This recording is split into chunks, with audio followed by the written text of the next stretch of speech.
Hey guys, welcome back to DC Extra. My name is Chris. Today's the day we've been waiting for. James Gunn's DCU slate has just been announced, and in this video, we're going to cover all of it.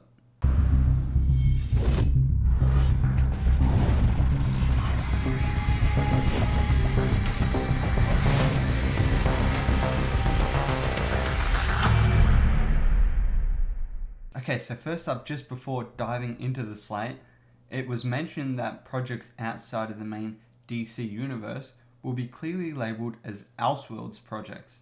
And these kind of things includes Matt Reeves' The Batman universe, The Joker, and Teen Titans Go, just to name a few, but I'm sure there will be many others.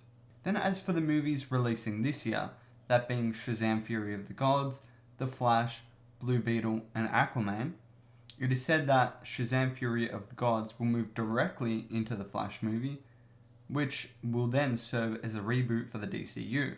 And by the looks of it, Blue Beetle and Aquaman The Lost Kingdom will both be a part of the rebooted universe.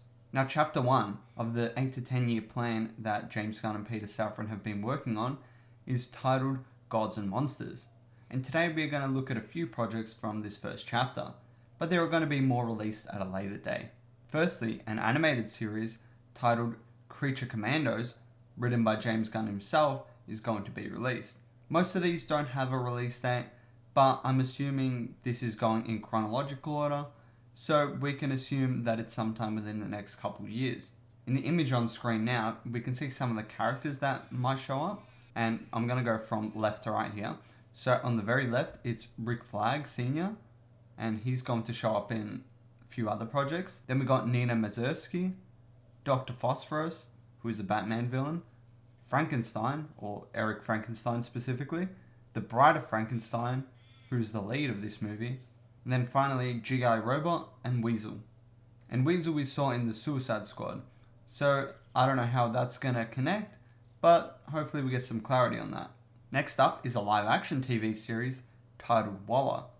Viola Davis will continue to play Amanda Waller, who will be teaming up with various members of Team Peacemaker. This is being worked on by the makers of Watchmen and the Doom Patrol, so judging off that, this already sounds like it's going to be a very good show. And this is supposedly set between Peacemaker Season 1 and Season 2, although Season 2 wasn't announced, so we'll see how that works. Now, for what James Gunn described as the definite beginning of the DCU, is Superman Legacy, written by James Gunn himself and set to release in theaters on July 11th, 2025. And this will not be an origin story, but will more focus on Superman balancing his Kryptonian heritage with his human upbringing. Following this movie is another live-action TV series airing on HBO Max, that being Lanterns. This series will focus on both Hal Jordan and Jon Stewart, and will primarily be Earth-based, although we will be seeing a few other Lanterns, and I'm sure we'll go to space a few times. In this series, a mystery will be discovered that is supposedly tying directly into the larger threat for the DCU.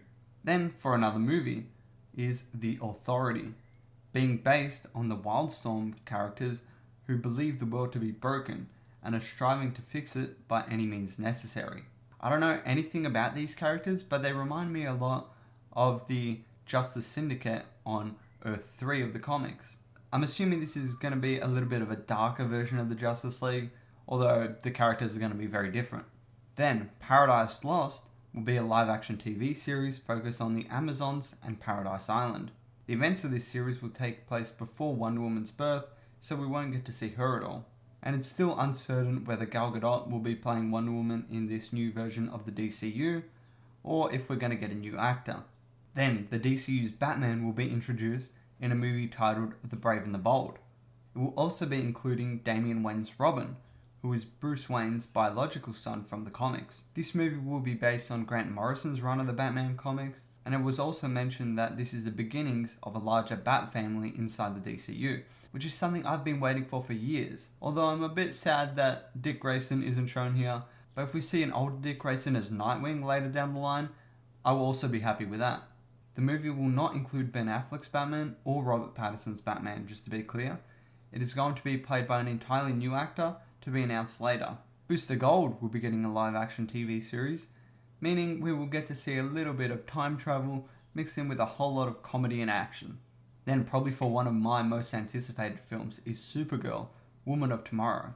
And this is supposedly based on the comic of the same name, and here we will see Supergirl living on a chunk of Krypton, watching those that she loves die in horrible ways, making her a much more weathered Kryptonian compared to Superman.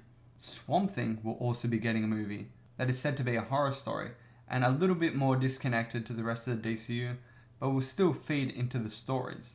These are all the projects currently announced, but as I said before, there will be more to come in Chapter 1 and beyond. The aim for Gunn and Safran is to produce 2 films and 2 TV series per year, which I think is a very good aim because you're not compromising quality over quantity, but you're still producing enough to keep fans interested.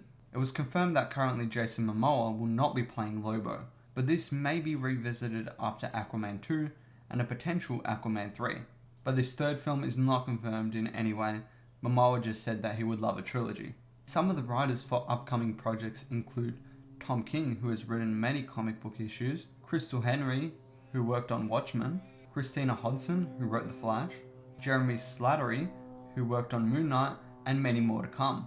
It seems a little ambiguous on how much the DCU will be rebooted, because some characters such as Superman and Batman are being recast, but other characters such as Viola Davis as Amanda Waller will be staying in the role. I'm sure we'll find out more about that later, maybe come time of the Flash film, but also James Gunn's pretty active on Twitter, so he may clear things up a bit. The way I currently think of it is that the DCEU is what we already have. So that's your Man of Steel, your Justice League, all the films that are already released. And then the 2 films from this year, being Shazam! Fury of the Gods and The Flash, will both be set in this DCEU. But then The Flash will serve as a reboot, as James Gunn mentioned. And then the rest of the films going there onwards will be a part of the new DCU. That being Blue Beetle and Aquaman and the Lost Kingdom, then all the DCU Chapter 1 projects. And if it works like this, that kind of makes sense, but I just don't know how the casting works. That has to be cleared up a little bit. Then, as for some Elseworlds content, the Batman Part 2 will be releasing on October 3rd, 2025. Superman and Lois is also expected to continue for 1 to 2 more seasons. And no comment was made regarding Gotham Knights, which is fair enough because it hasn't even released yet, so they got to see how that goes. But anyway, lots of news for the DCU, and I'm very excited to see all these projects pan out. Anyway, I hope you guys are as excited as I am, and I hope you did find this video helpful in explaining everything that was announced. But anyway, until next time, this has been Chris, and I'll be seeing ya.